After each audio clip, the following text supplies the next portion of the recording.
안녕하세요. 제가 지금 목 상태가 좋지 않아서 최대한 톤을 좀 낮춰서 하도록 하겠습니다.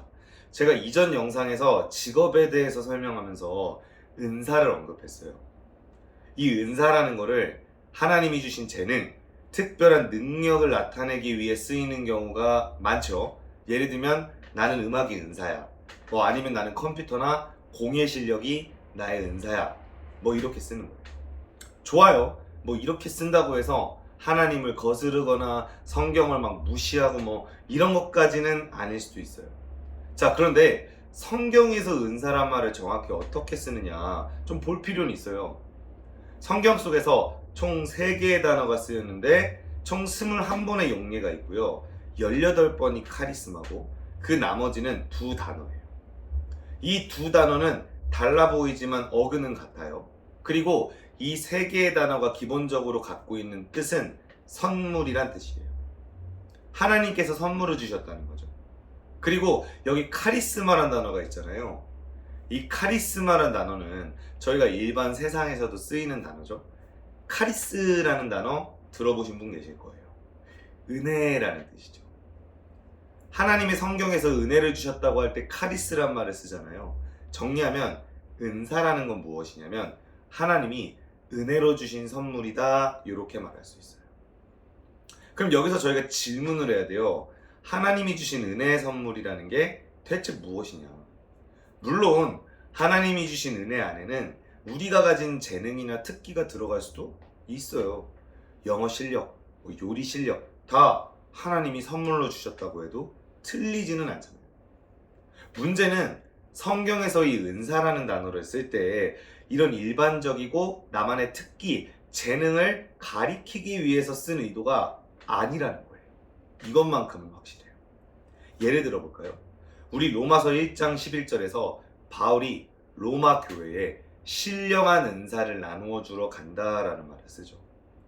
여러분, 그러면 로마서의 맥락이 바울이 로마에 가서 무슨 음악 수업이나 요리 수업이나 체육, 예체능 특기를 가르치러 간다라고 할 수 있을까요? 아니죠. 그리고 저희 고린도전서 12장 같은 데 가면은 여기에도 바울이 은사에 대한 설명을 해요. 자, 그런데 여기에 보면 은사는 여러 가지지만 성령은 하나다라고 되어 있죠. 그 12장 11절에서는 성령이 행하사 그 은사를 각 사람에게 나눠주는 것이다 라고도 말하죠. 그럼 결국 이 은사라는 것은 성경이 행하는 바이고요. 방금 보셨던 로마서 1장에서도 신령한 은사라고 얘기했죠. 결국 은사라는 것은 성령과 뗄래야 뗄 수 없는 불가분의 관계 속에 있어요. 그럼 보세요. 성령이 임하면 은사가 우리 가운데 임하게 되는데, 여러분, 정말 성령이 임하면 갑자기 영어를 잘하게 되나요? 방언이 터지는 게 아닙니다. 그리고 성령이 임한다고 갑자기 요리를 잘하게 되나요? 성령이 임한다고 갑자기 건축에 재능이 생기나요? 그런 건 아니죠. 여러분, 이런 성경의 맥락은 알고 써야 한다는 거예요. 신약을 중심으로 보면 성경이 은사에 대해서 설명하는 정의가 제가 볼 땐 크게 3가지거든요. 첫 번째는 하나님이 주신 은혜 전체를 칭하는 말이기도 하고요.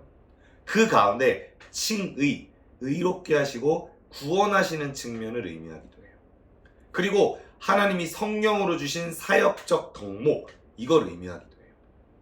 여러분이 그래서 실제로 성경에서 검색, 단어 찾기를 꼭 해보셔야 돼요. 그리고 이 중에 3번째 있죠.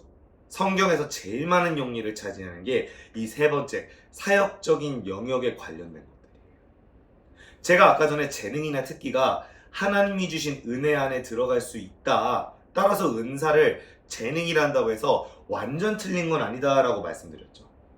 그런데 그마저도 그 은사가 이 첫 번째 정의에 들어갈 수 있는데, 그 첫 번째, 하나님의 은혜 전체로 의미하는 경우도 거의 손에 꼽을 정도예요.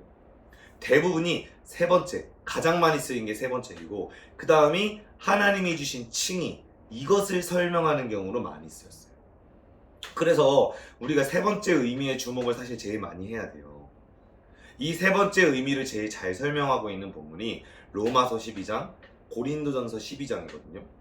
근데 그 가운데에서도 고린도전서 12장 보게 되면요, 내용이 쭉 이래요. 다 보니까 영혼을 세우고 사역하는 데 관련된 능력들이죠. 여러분 그럼 아까 방식대로 여쭤볼게요. 우리가 성령이 임하면 이렇게 영혼을 세우고 영혼들을 위해서 봉사하고 사역적으로 헌신하는 그런 능력들이 생기나요? 그렇죠. 여러분 성령이 임하면서 신앙이 온전해질수록 이런 능력들이 강권적으로 생기거나 훈련되거나 현장에서 경험되거나 이런 일들은 가능하잖아요.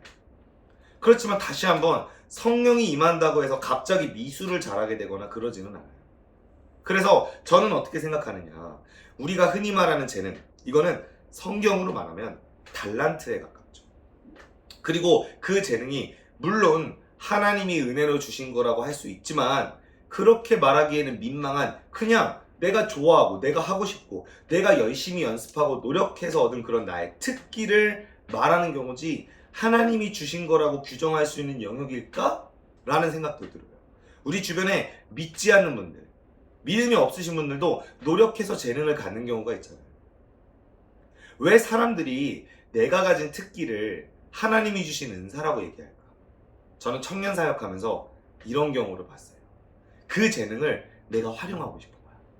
그런데 이 재능을 포기할 수 없는데 하나님이 주신 은사다라고 칭하는 순간 그 재능을 활용하는 삶에 대한 명분이 생기죠. 내가 음악이 은사야. 그러니까 음악을 활용하는 삶을 살 수 있다는 거죠. 음악이 너무 좋은데 하나님이 주신 은혜의 선물이다라고 하는 순간 나는 그 음악을 끼고 살 수 있는 명분이 생겨요. 그리고 실제로도 이 음악을 막 즐기고 음악을 예배에 활용하고 이런 게 신앙 훈련보다 즐겁거든요. 찬양 연습하고 밴드 맞추고.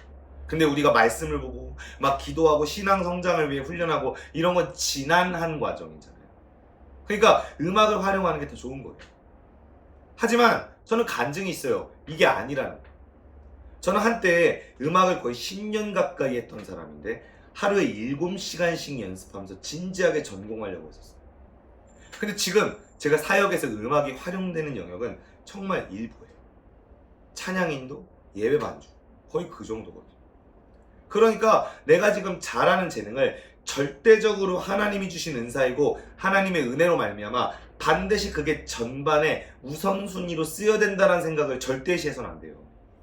그리고 절대시한다라고 방금 말씀드렸는데 내가 은사라고 칭하는 재능들, 요리, 저 같은 경우는 운동, 뭐 영어 이런 것들. 근데 여러분 이런 것들은요, 태어날 때부터 제가 잘했던 게 아니에요. 최소 10대 후반 아니면 심하게는 20대 후반, 적어도 최근 2, 3년 동안 열심히 공부해서 잘하게 된 것들이지 하나님이 성령으로 주신 천부적인 것들은 아니었단 말이에요. 물론 하나님의 은혜인 건 맞아요. 하나님의 은혜로 제가 이걸 잘하게 된 것들이에요. 그러나 이게 제 진로를 결정할 만한 신성시되고 절대시될 만한 기준과 영역은 아니라는 거예요. 저는 지금도 여전히 사역의 비전에 맞지 않다면 운동, 영어, 요리, 음악 다 후순위로 미룰 준비가 되어 있습니다. 여러분 결론은요, 내가 가진 특기나 재능을 은사라고 절대시해서는 안 돼요. 성경이 그걸 은사라고 특정해서 의도하는 것도 아닐 뿐더러, 그리고 이 특기와 재능이 아니라 하나님이 은혜라고 칭하는 영역도 은사, 일반적인 은혜 이렇게 칭해지는 사례가 손에 꼽는다. 성경 속의 은사는 칭의 혹은 영혼을 세우고 사역하기 위해서 성령이 주신 덕목, 능력, 직분을 의미하는 경우가 대부분이다. 그러니까 지금 우리가 은사를 중시한다면 지금 재능과 전공만 맨날 연마하고 그것만 활용할 게 아니라 성령을 충만히 받아서 말씀, 예언, 능력, 다스림 이런 영적인 능력을 훈련받는 게 더 급선무라는 거죠. 마지막으로 제가 말씀 한 구절 보여드릴게요. 고린도전서 1장에 보시면요, 7절에 은사에 부족함이 없다라고 말하고 있죠. 근데 그 은사에 부족함이 없다고 말하는 전후에 어때요? 그리스도의 증거가 견고해진다. 그리스도의 재림을 간절히 소망한다. 책망할 것이 없는 온전한 자로 견고히 선다. 이런 말들이 있잖아요. 그러면 은사의 부족함의 앞뒤, 중간에 일어나는 일들이 이런 일들인데, 그럼 내가 열심히 노력하고 있는 체육, 예체능, 특기, 뭐 공예 실력, 뭐 요리, 컴퓨터 이런 것들이 과연 이런 그리스도의 증거가 견고해지고 재림을 소망하고 온전한 자로 신앙이 성장하는 것과 연관이 있나요? 내가 정말 그 은사를 개발함으로써 재림을 간절히 소망하고 그 재림에 대한 소망으로 정말 그 폭발적인 그리스도의 증거를 가지고 온전한 삶을 살고 있는 것과 연관이 있나요? 과연 내 재능은 주님이 다시 오시는 그날을 준비하기 위한 것일까요? 아니면 그저 내가 지금 있는 재능이 은사라는 말로 포장되어서 내 신앙의 훈련과 말씀과 사역을 피하고자 하는 영적 게으름, 또는 내가 좋아하는 것을 놓고 않으려는, 내가 좋아하는 걸 놓지 않으려는 그런 욕심을 정당화하는 수단으로 작용하고 있지는 않은지, 여러분 이런 것들을 돌아보는 저희 모두가 되었으면 좋겠습니다. 감사합니다.